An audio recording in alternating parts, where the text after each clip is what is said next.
Ang galing ah. Ayos ah. Junk shop. 10 hectares ah. 5-star hotel. Kapitan, totoo ba yung sinasabi ni Mayor? Meron May po. mga luxury building? Totoo ba yun? Yes or no? Mataas Yes or po. no? You're under oath ha?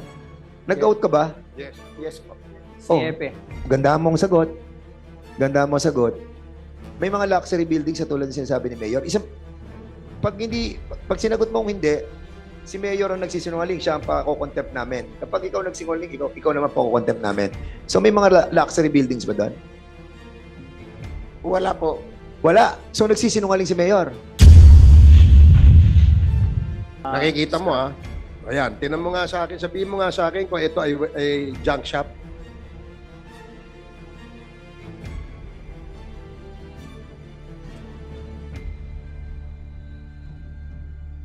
Walang kadumi-dumi. Ayan.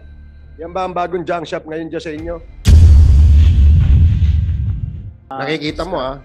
Ayan, tinan mo nga sa akin, sabihin mo nga sa akin kung ito ay junk shop.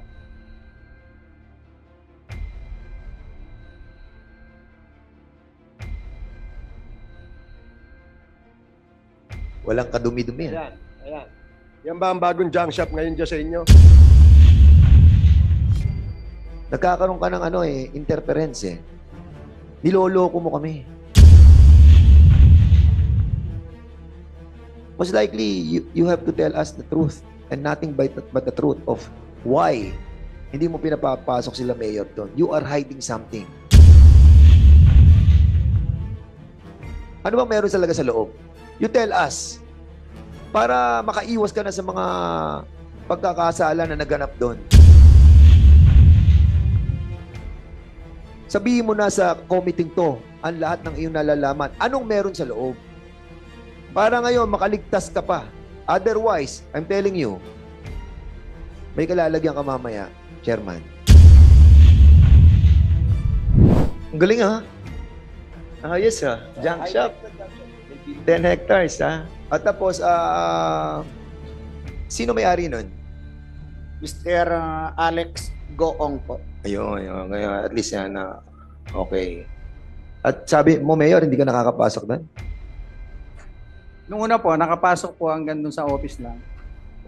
Ngayon, when was the last time that you entered the Yesterday premises? po, nagkaroon ng joint ocular inspection sa provincial government at saka yung municipality po. Napasok na po. Napasok po namin yung mga luxury building. Junk shop yun ah. May mga luxury building po. At Ano laman po ng luxury buildings?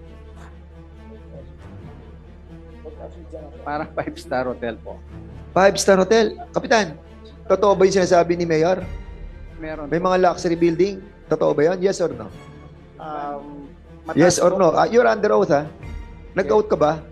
Yes po. Oh. CFE. Ganda mong sagot. Ganda mong sagot. May mga luxury buildings sa tulad ng sinasabi ni Mayor. Pag sinagot mong hindi, si Mayor ang nagsisinungaling, siya ang pa-contempt namin. Kapag ikaw nagsinungaling, ikaw naman pa-contempt namin. So may mga luxury buildings ba doon? Wala po. Wala. So nagsisinungaling si Mayor. Bali ano po, hindi na kung nasabi po ni Mayor namin na luxury. Ano po, residential, although hanggang 5 floor po kasi yung Akala ko junk shop yun. Apa. Oh. So kanina junk shop, ngayon luxury, parang 5th floor, ganyan. So ang junk shop mo, floor by floor. Ano mga dinadala mo sa junk shop mo? Ano po yung mga kalakal yung nakikita kong dinideliver po. So lahat ng floors na yon, doon mo nilalagay yung mga yung mga kalakal. Ano po, pero po doon sa building na residential niya, Oh, pero may building doon na doon mo nilalagay yung mga nakukuha mo kalakal. hindi po, bali sa warehouse po. Bali nandito yung building tapos yung mga warehouse nasa loob din po ng compound. Pero may mga buildings sa pinagawa si Mayor Tumang doon. Di ba? Yes or no? Yung may-ari po ng siya po yung nagpagawa. Yung may-ari ng business doon, Mr. Alex Goong. If I may... Oh yes, Mr. Mr. Chair. Kapitan, si Mr. Goong ba ay Pilipino? Filipino-Chinese po. Filipino-Chinese. Hindi Chinese-Chinese. Yun po ang alam ko, Your Honor. Marunong Ah, mag-Tagalog? Marunong po, Mr. Chair. Magaling mag-Tagalog? Medyo may konting pagkabalit. Pero nakakadiretso po siyang mag-Tagalog, Mr. Chair. Saang farm lumaki? Si Mr. Guong. Pero ito, let this be a warning to you, Kapitana. Hindi kami rito. Ginagawa lang namin light yung discussion natin kasi ayaw naman nating magkaroon ng tension. Pero ito, paalala lang sa'yo. Sa pagtatanong ng mga kasamahan dito, meron kaming video ipapakita sa'yo. Sabihin mo sa akin kung junk shop yan o hindi. Ha? Nasa yung video. Can you show that video? Paninindigan mo na junk shop ito. Na ang negosyo ni Alex Goong ay isang junk shop. Yes, Your Honor. Nakikita ko po kasi mga dumarating na mga dinideliver na kalakal. Anong dinideliver na kalakal doon? Mga plastic bottle, cartons, mga... Nakikita mo ha? Ayan, tinan mo nga sa akin, sabihin mo nga sa akin kung ito ay junk shop.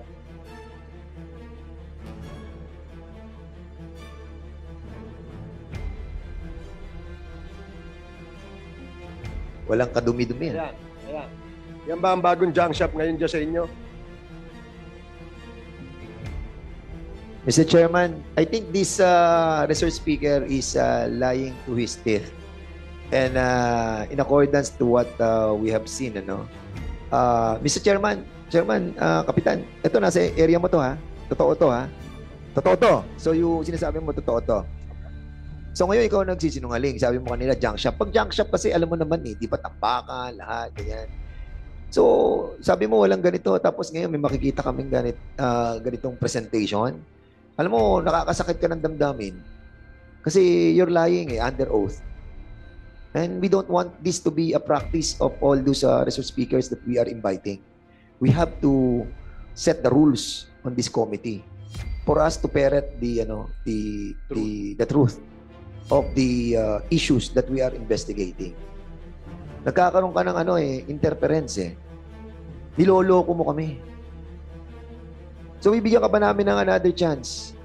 No? I don't know ako. Pwede ka ba namin bigyan another chance? Pero, ewan ko, si Chairman Acop at si Chairman Paduano, I think is nasa Zoom siya ngayon. So, most likely, you have to tell us the truth and nothing but the truth of why hindi mo pinapapasok sila mayor doon. You are hiding something. Ano ba meron talaga sa loob?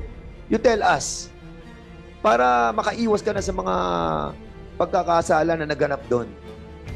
Sabihin mo na sa committee to ang lahat ng iyong nalalaman. Anong meron sa loob? Para ngayon makaligtas ka pa.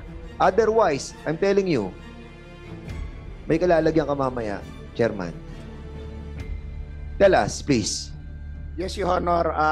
Nakakapasok po ako doon. Ang nakikita ko po talaga is yung mga kalakal na dinideliver nila doon. Tapos, pag pumasok Aside sa kalakal, ano pa nakikita mo doon? Sino bang pumapasok? May mga Chinese personalities ba pumapasok doon? Meron ba mga empleyado? Marami ba empleyado pumapasok? 10 hectares yan ha. Ang pinag-uusapan natin dito. Huwag mo kami pinagbobobala dito ng mga kalakal lang pumapasok dyan. Ano-ano pa pumapasok doon sa area yon? 10 hectares. Maraming buildings, magaganda.